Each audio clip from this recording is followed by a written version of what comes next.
이번 시간 학습했던 내용들을 문제를 풀어보는 과정을 진행하겠습니다. 자, 첫 번째 문제. 땡땡땡 자유의 원칙은 누구나 자유롭게 계약을 맺을 수 있다는 것을 말합니다. 무엇의 원칙? 여기서 자유롭게 계약을 맺을 수 없다.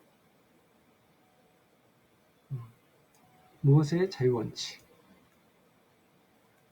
계약의 자유원칙은 누구나 자유롭게 계약을 맺을 수 있다는 것을 말하죠. 두 번째 문제. 노동자와 자본가가 대등한 계약을 위해 노동자는 개인이 아니라 집단적인 주체인 누구와도 계약할 수 있도록 합법성을 부여했죠. 노동자 개인이 힘에 의해서 사용자와 밀리기 때문에 어떤 그룹과도 계약할 수 있도록 합법성을 부여했죠. 이 그룹이 뭐죠? 노동자 집단의 그룹. 노동조합이죠. 노동조합과도 계약할 수 있도록 합법성을 부여를 했습니다. 3번. 소유권의 사회성 원칙을 통해 국가는 무제한적인 땡땡땡의 일정한 제한을 가하기 시작을 했습니다. 국가는 소유권이 있지만 무제한적으로 허용하지는 않았죠. 여기에 이미 답이 나와 있기 때문에 어렵진 않을 것 같은데요. 소유권의 사회성 원칙을 통해서 국가는 무제한적인 소유에 일정한 제한을 가하기 시작했죠. 그래서 등장하는 게 소득 재분배라는 개념이 등장하죠. 일정한 무제한의 그 소유권을 허락하지 않고 일종의 이제 국가가 개입을 해서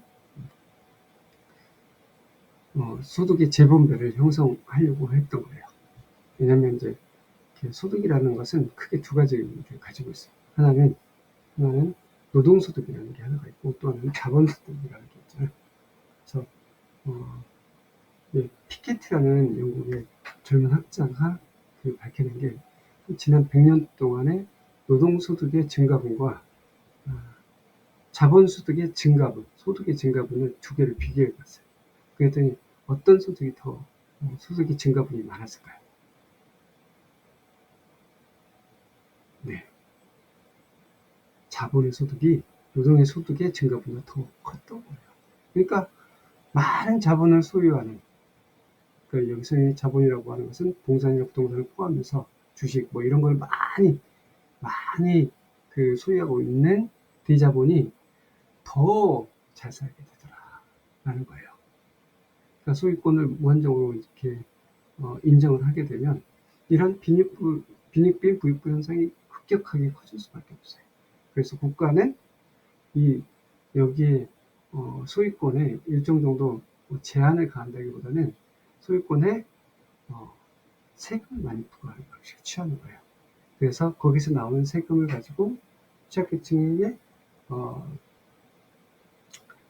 재분배를 하는 상황. 그래서 이걸 통해서 전체적으로 소득의 재분배 효과가 나올 수 있도록 해주는 거죠. 이것이 국가가 개입하는 거예요. 다음 문제 보겠습니다. 산업재보상 보험제도는 자본가들의 총자본을 이용공동체를 조직해 땡땡땡의 책임을 지도록 하였습니다. 산업재보상보험제도 봤었죠? 근데 이제 이 산업재보상제도는 개별 자본가가 개별적으로 이렇게 이제 근로자에게 보험을 지급하는 이런 방식은 아니잖아요. 그래서 전체적으로 자본가들 전체가 유형공동체를 조직해서 집합적인 책임을 지도록 하였죠. 그래서 이런 산재보험 제도라는 개념을 가지고 집합적으로 책임을 지게 이렇게 해놨어요. 산재보험은 일종의 이제 사업주만 될 수 있는 보험이잖아요. 근로자는 거기에 대한 혜택을 보는 거죠. 그러니까 이제 개인 사업주가 이걸 전부 감당하기에는 좀 어렵기 때문에 집합적으로 책임을 지도록 했습니다. 다음 문제 보면 집합적 책임은 개인의 인간적 욕구를 충족할 수 없는 상황을 발생시키는 사회문제는 특정 계층의 과실의 책임을 물을 수 없고 그래서 땡땡땡의 책임이라는 원리가 작동을 하게 됩니다. 그래서 집합적인 책임은 개인의 인간적 욕구를 충족할 수 없는 상황을 발생시키는 사회문제는 특정 계층 과실 책임을 물을 수가 없다는 거예요. 그래서 이런 공동체의 책임에 공동체에게 책임을 부과하는 이런 방식을 취하고 있는 거예요. 다음 시민사회와 함께 등장한 땡땡땡은 시민 개개인의 권리와 의무를 보장하는 법칙입니다. 그래서 이 법은 굉장히 중요한 법이었죠. 이게 근대에 들어와서 일종의 이제 현대법을 만들어낸 아주 토대가 되었죠. 시민사회와 함께 등장했어요. 이 법이. 프랑스 혁명이라는 시민혁명을 통해서 등장하게 된 배경이에요. 시민법이었죠.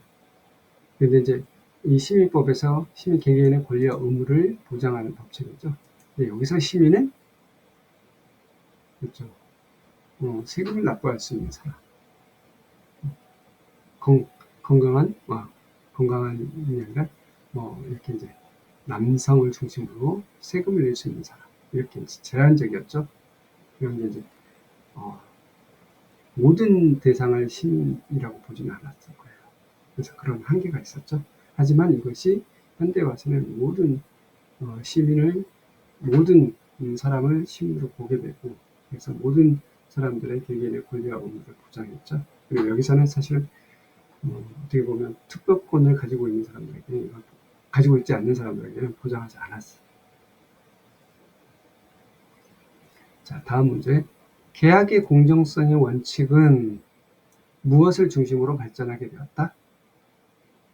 어떤 법을 중심으로 해서 발전하게 되었다? 계약의 공정성의 원칙은 노동법을 중심으로 발전하게 되었죠. 노동법에서 그러니까 사업자와 근로자의 계약을 맺게 되잖아요. 이럴 때 그 계약이 사업자는 이 사람의 노동력을 급여를 주면서 노동력을 그 시간 안에는 쓸 수 있을 계약을 맺은 거죠. 그래서 이런 노동법을 중심으로 이렇게 이제 발전을 이렇게 해오게 됐어요. 그리고 대부분의 현대 국가는 소유권의 사회성 원칙을 무엇으로 규정하고 있습니다. 그러니까 그러니까 여기서 얘기하는 건 소유권의 개인적 원칙이 아니라 소유권의 사회성 원칙을 얘기하고 있어요. 사회성 원칙을 뭘로 통해 규정을 하고 있다? 법으로 규정을 하고 있는 거예요. 네. 그래서 현대 국가의 소유권은 사회적으로 통제하는 것을 법으로 규정을 하고 있습니다. 네, 여러분 이번 시간에도 수고 많으셨습니다. 자, 다음 시간에 뵙겠습니다.